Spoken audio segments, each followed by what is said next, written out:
pouco terminei uma reunião com o ministro Mandetta, aproximadamente 30 minutos, e discutimos a situação atual do Ministério, bem como da pandemia. Uma conversa bastante produtiva, muito cordial, onde nós selamos um ciclo no Ministério da Saúde.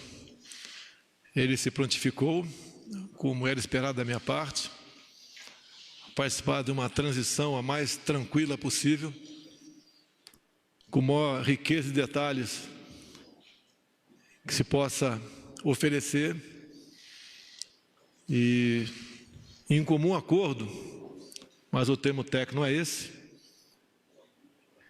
eu o exonero do Ministério nas próximas horas. Foi realmente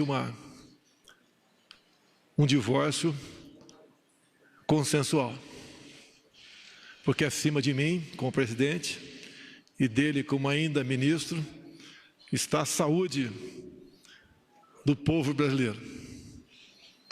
A vida, para todos nós, está em primeiro lugar.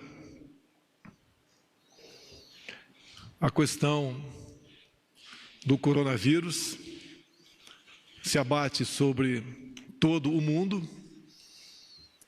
e cada país tem as suas especificidades. Como bem disse o chefe da OMS, o Brasil não é diferente. Como presidente da República, eu coordeno 22 ministérios. E na maioria das vezes, o problema não está afeto apenas a um ministério. Quando se fala em saúde, fala-se em vida, a gente não pode deixar de falar em emprego. Que uma pessoa desempregada,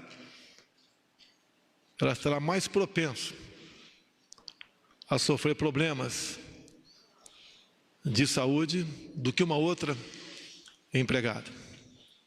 E desde o começo da pandemia, eu me dirigi a todos os ministros e falei da vida e do emprego. É como um paciente que tem duas doenças. A gente não pode abandonar uma e tratar exclusivamente outra.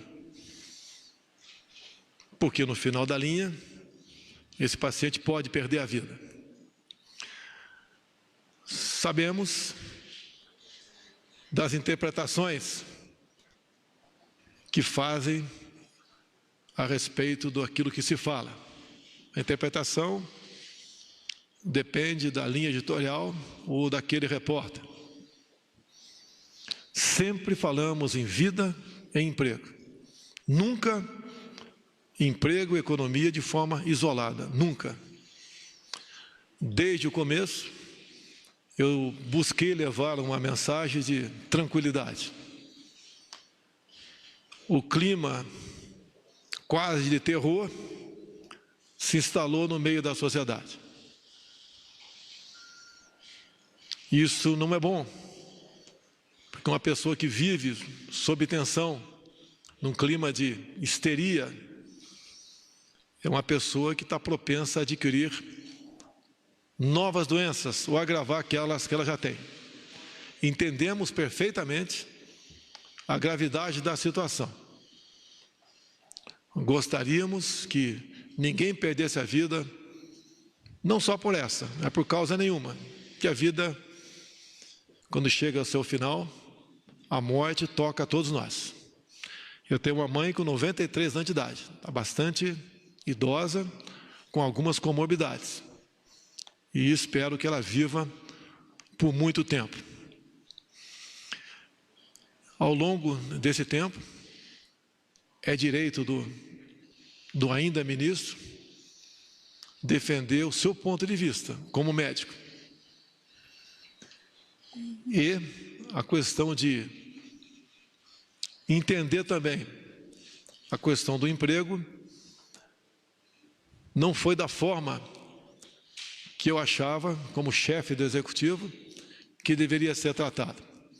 não condeno, não recrimino e não critico o ministro Mandetta.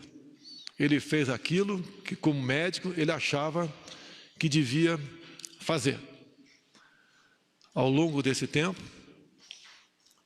a separação cada vez mais se tornava uma realidade, mas nós não podemos tomar decisões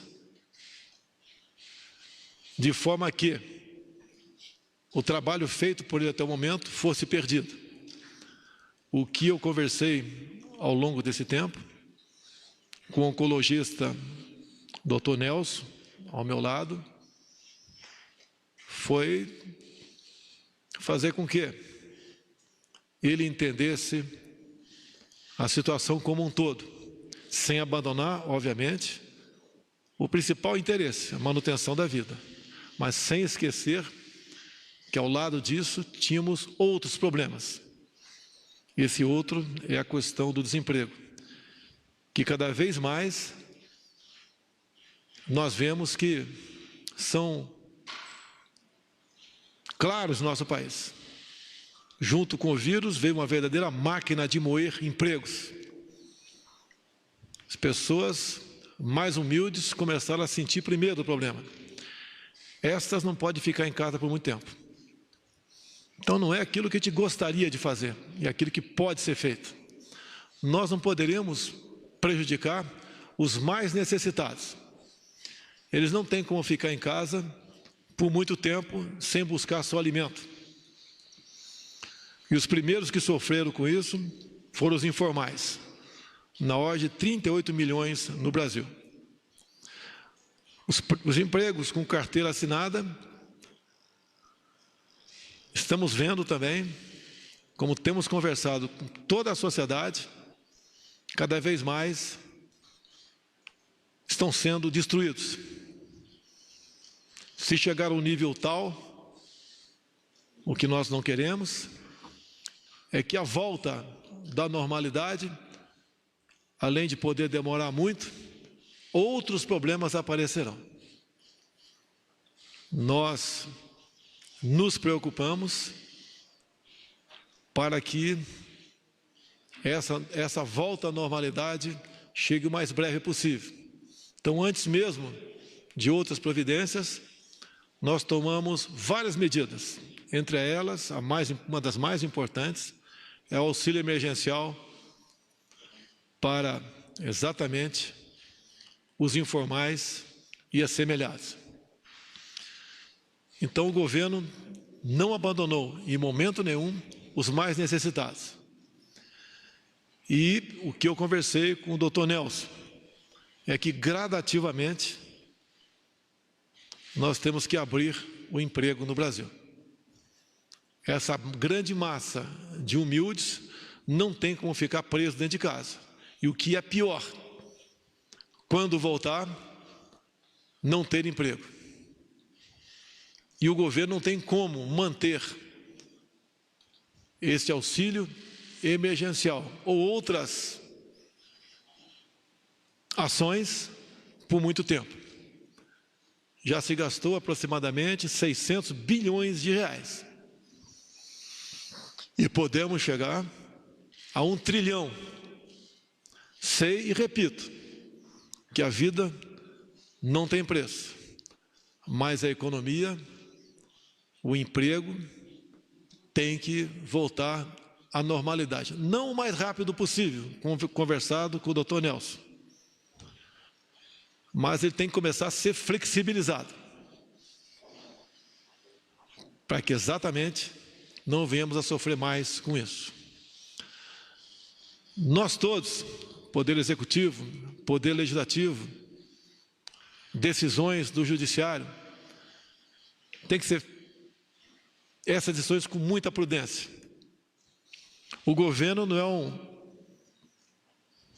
uma fonte de socorro eterna.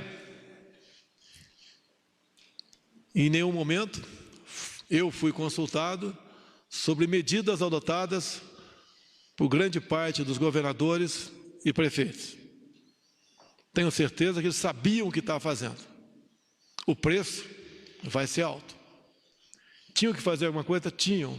Mas se, porventura, exageraram, não bote essa conta, não no governo federal, não bote essa conta, mais essa conta, nas costas do nosso sofrido povo brasileiro. Não queremos aqui criar qualquer polêmica com outro poder. Todos eles são responsáveis pelos seus atos, assim como eu sou como chefe do executivo. Não furtarei a minha responsabilidade. Decisões sou obrigado a tomar. Porque sempre tenho dito, dada a minha formação militar, pior que uma decisão mal tomada é uma indecisão. Jamais pecarei por omissão. Esse é o ensinamento que eu tive na minha carreira militar.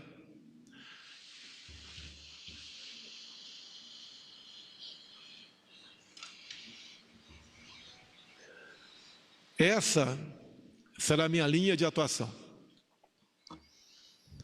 Montamos um governo diferente dos montados anteriormente, que tem dado resultado. Estávamos praticamente voando no final do último trimestre. Tudo estava indo muito bem. O Brasil tinha tudo para dar certo num curto espaço de tempo. Esse dar certo agora acontecerá, mas num tempo mais ampliado, onde eu apelo para os demais outros poderes. A responsabilidade não é só minha, é de todos nós. Os excessos que alguns cometeram, que se responsabilizem por eles. Jamais eu mandaria as minhas Forças Armadas prender quem quer que seja que estivesse nas ruas. Jamais eu, como chefe do Executivo, vou retirar um direito constitucional de ir e vir, seja qual for o cidadão.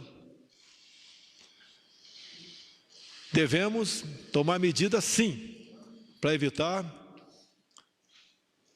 a proliferação ou a expansão do vírus, mas pelo convencimento e com medidas que não atinjam a liberdade e as garantias individuais de qualquer cidadão. Jamais cercearemos qualquer direito fundamental de um cidadão. Quem tem poder de decretar estado de defesa ou de sítio, depois de uma decisão, obviamente, do Parlamento brasileiro, é o presidente da República, e não o prefeito ou o governador. O excesso não levará à solução do problema, muito pelo contrário, se agravará. E como venho dizendo desde há muito, e tenho certeza, tem uns amigos aqui da ação da MB, Instituto de Medicina Brasileira, que o remédio para curar um paciente não pode ter um efeito colateral mais danoso do que a própria doença. Então, o governo federal, o presidente da República, tem uma visão mais ampla de cada ministro de per si. Esse é o nosso trabalho. Essas são, muitas vezes, as decisões que nós somos obrigados a tomar. Os problemas acontecem na vida de todo mundo e devemos buscar a melhor maneira de solucioná-la. Então, nesse momento, além de agradecer o senhor Henrique Mandetta pela sua cordialidade, pela forma como conduziu o seu ministério, eu também agradeço o doutor Nelson por ter aceito esse convite. E ele sabe do enorme desafio que terá pela frente. Já começa hoje mesmo uma transição que gradualmente vai servir para redirecionar a posição não apenas do presidente, mas dos 22 ministros que integram o nosso governo. Todos os ministros estão envolvidos na mesma causa, sem exceção. Nós estamos juntos em defesa da vida do povo brasileiro, em defesa dos empregos e também, obviamente, buscando levar tranquilidade e paz para o nosso povo.